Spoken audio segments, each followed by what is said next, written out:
क्या time travel संभव है? आइए इसे समझते हैं। टाइम ट्रैवल को समझने के लिए पहले हमें आयाम यानी डायमेंशन को समझना होगा। ये 3 डायमेंशन हैं जिसमें हम रह रहे हैं। पहले इसे समझते हैं।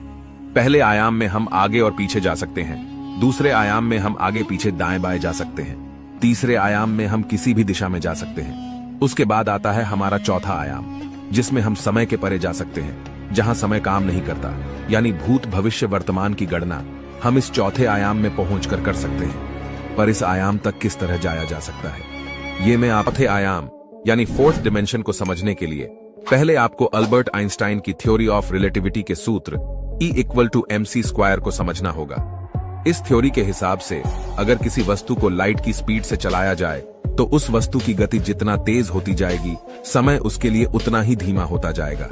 इसे इस तरह समझते हैं। मान लीजिए आप एक ट्रेन में बैठे हैं। उसकी गति यानी स्पीड प्रकाश की गति यानी लाइट स्पीड से चल रही है और आप उसमें सफर कर रहे हैं। तो अगर उस ट्रेन में आप 1 हफ्ते सफर करें तो आपके लिए वो टाइम सामान्य होगा। लेकिन जब आप बाहर आएंगे तो देखेंगे कि 65 साल बीत चुके हैं, यानी आप भविष्य यानी फ्यूचर में जा चुके हैं। लेकिन अब तक ऐसी कोई ट्रेन बनी ही नहीं जो प्रकाश की गति से चलती हो। तो क्या ये असंभव है? बिल्कुल नहीं। इसे हमारे वैदिक गुरु योग के बल पर हजारों साल पहले ही संभव कर चुके हैं। वह गहरे ध्यान में जाकर अपने सूक्ष्म शरीर के द्वारा किसी भी आयाम यानी डायमेंशन में जा सकते थे। इससे वह किसी का भी भूत भविष्य वर्तमान आसानी से बता सकते थे। पर क्या ये आज के युग में ध्यान की मदद से समय चक्र के बाहर जा सकते थे?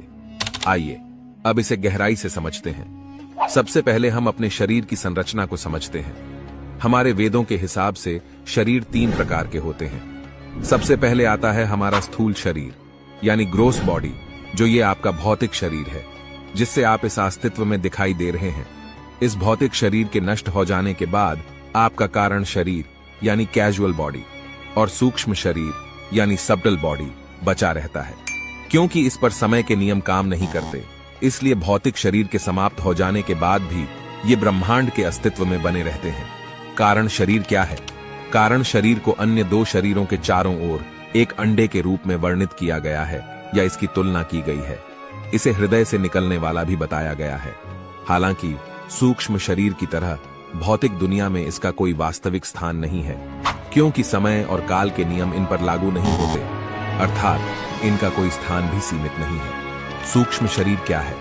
सूक्ष्म शरीर क्या है? सूक्ष्म शरीर वो होता है जिसमें ज्ञानेंद्रिय, मन, बुद्धि, अहंकार आदि सब गुण होते हैं। उसे ही सूक्ष्म शरीर कहते हैं। ये आत्मा को सृष्टि के आरंभ में प्राप्त होता है और सृष्टि के अंत तक रहता है।